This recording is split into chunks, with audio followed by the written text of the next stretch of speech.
ఇది కాకుండా మనం చూసుకుంటే డిఎంకే పార్టీ విషయంలో స్టాలినే ఓడికూర్చున్నాడు. ఇక్కడ ఇంకొక రాజకీయ పరిణామం యాడ్ అయింది, లారెన్స్ రాజకీయ రంగప్రవేశం. టీవీకే పార్టీ నుంచి లారెన్స్ తిరుచినపల్లి ఈస్ట్ నుంచి కంటెస్ట్ చేయడానికి సిద్ధంగా ఉన్నారని రూమర్స్ విపరీతంగా వినిపిస్తున్నాయి. పెరంబూర్ టికెట్ ఉంచుకుని తిరుచినపల్లి ఈస్ట్ వదిలేసిన విజయ్ గట్టి పట్టున్న స్థానం అది.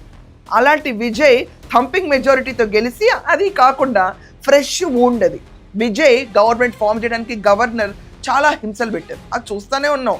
4 రోజులు 5 రోజులు తిప్పిన తర్వాత ఎట్టకేళ్లకు విజయ్ అన్న ప్రమాణ స్వీకారం చేయడానికి జనాలు తమిళనాడులో ఉవ్విళ్ళూరిపోయారు. అలాంటి తరుణంలో తిరుచినపల్లి ఈస్ట్లో ఎవరు నుంచున్న టీవీకే పార్టీ నుంచి గెలిచి తీరటం ఖాయం.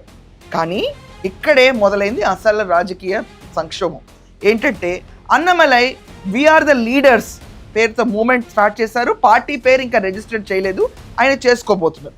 ఇలాంటి తరుణంలో అన్నమలైకి వచ్చిన క్రేజ్కి తిరుచినపల్లి ఈస్ట్ మీద ఫోకస్ చేయాలని ఆయన డిసైడ్ అయినట్టు ఒక రకంగా ఊహాగానాలు వినిపిస్తున్నాయి.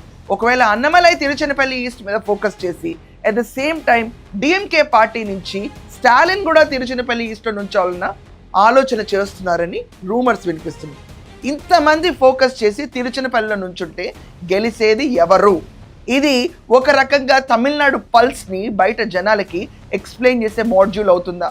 మొన్న ఎన్నికలు జరిగినాయి, అప్పుడే పల్స్ ఏంటంటే మారిన రాజకీయ పరిణామాలు అన్నమలై ఎంట్రీ తర్వాత.